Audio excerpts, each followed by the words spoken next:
Friends, welcome back to my channel. आज हम बात करेंगे थायराइड प्रॉब्लम के बारे में। आपने अक्सर लोगों को सुना होगा कहते हुए कि उन्हें थायराइड की दिक्कत है, या आपके कोई जान पहचान में किसी का वेट एकदम से पुट ऑन हो जाता है, और जब आप उनसे पूछते हो कि ये कैसे वेट इतना बढ़ गया, तो वो आपको कहते हैं कि अरे हमें तो थायराइड की दिक्कत है, इसलिए हमारा वेट पुट ऑन हो गया है। तो ये थायराइड होता क्या है? थायराइड एक ग्लैंड है जो हमारे थ्रोट रीजन में सिचुएटेड होता है, हमारे इस एरिया में। और ये एक बटरफ्लाई शेप का ग्लैंड होता है। एंड थायराइड की प्रॉब्लम दो तरीके की होती है। एक होता है हाइपोथायराइड और दूसरा होता है हाइपरथायराइड। अब हाइपो और हाइपर दोनों में अंतर समझते हैं। हाइपोथायराइड एक कंडीशन होती है जिसमें हमारी बॉडी थायराइड हार्मोन कम बनाती है, जिसके कारण इंसान की बॉडी बहुत सुस्त हो जाती है और किसी भी काम को वो फुर्ती से नहीं कर पाता, वो जल्दी थक जाता है।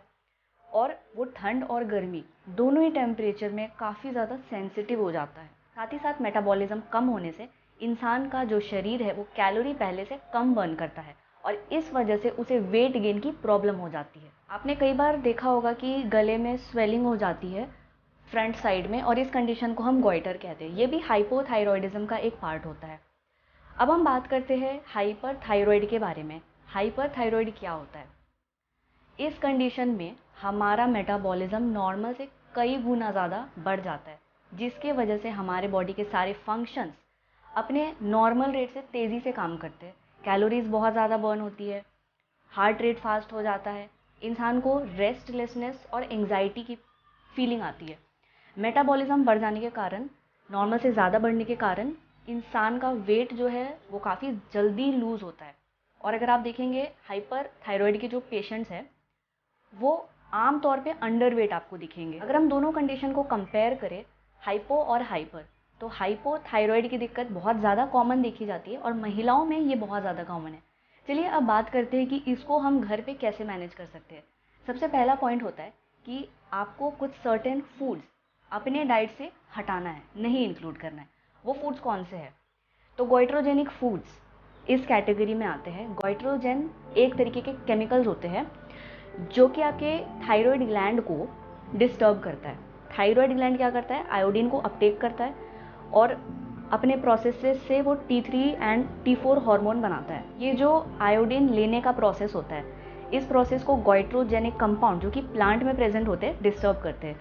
अब गोइट्रोजेन किन चीज़ों में पाया जाता है, तो हमें क्या करना है? इन चीज़ों को नहीं खाना है। फॉर एग्जाम्पल क्रूसीवेरस वेजिटेबल्स, गोभी और गोभी के फैमिली वाले जितने भी वेजिटेबल है, जैसे कि ब्रोकली, कॉलीफ्लावर, कैबेज, ये सारी जो वेजिटेबल्स है इसको हम नहीं खाएंगे।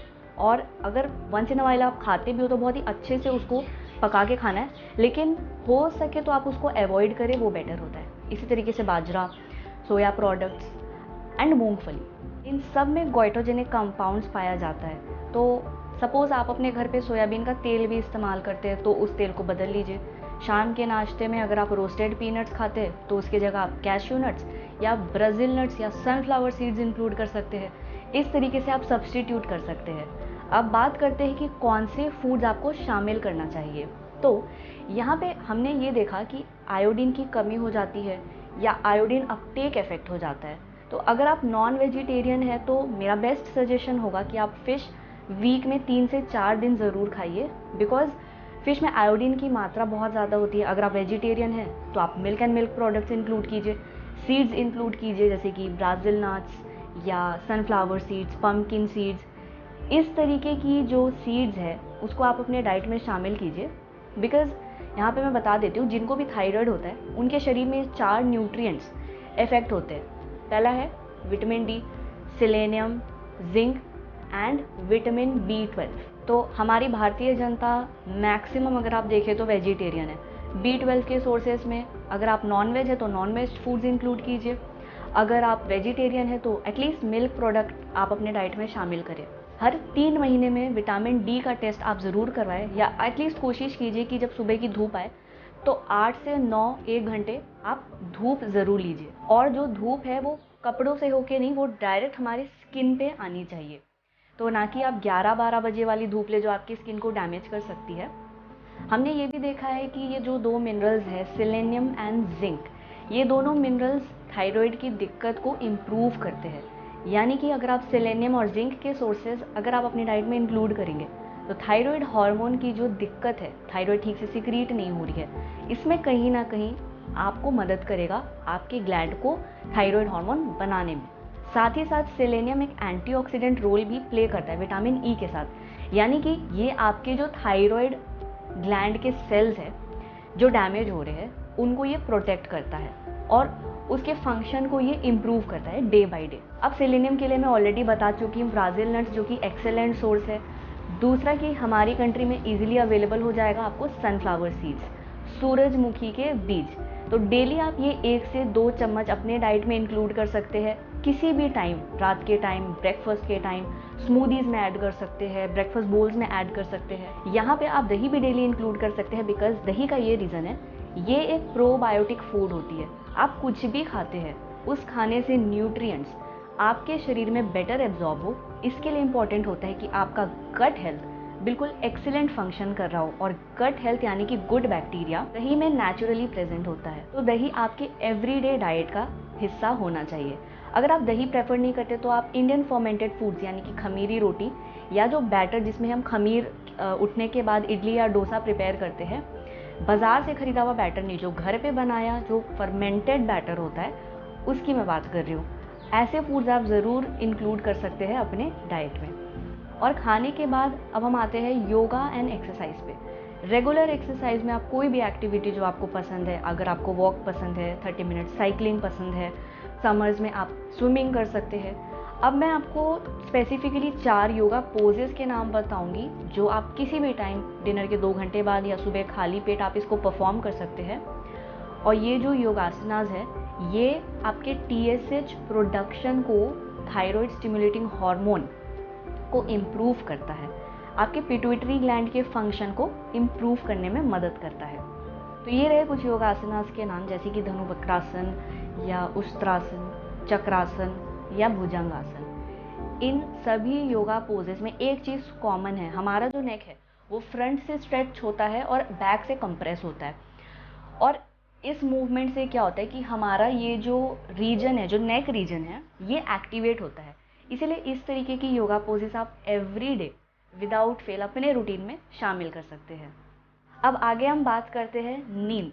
नींद बहुत ज़्यादा ज़रूरी है। अगर आपके लाइफ में स्ट्रेस है या आपकी नाइट शिफ्ट वाली जॉब है या आप लेट नाइट पार्टी करके आ रहे हो, मोस्ट ऑफ द टाइम आपकी लाइफस्टाइल ऐसी है कि आप घर देर से आते हैं या कहीं ना कहीं आप बिज़ी है या फिर आपके ऊपर रिस्पॉन्सिबिलिटी बहुत ज़्यादा है, जिससे आपकी नींद पूरी नहीं हो रही है, या स्ट्रेस के कारण आप चिंतित है, रात भर आपको नींद नहीं आ रही है, 3 4 5 बजे तक आप जगे हुए हैं, तो इस कंडीशन में हाइपर थायराइड होने का रिस्क जो है वो बढ़ता है।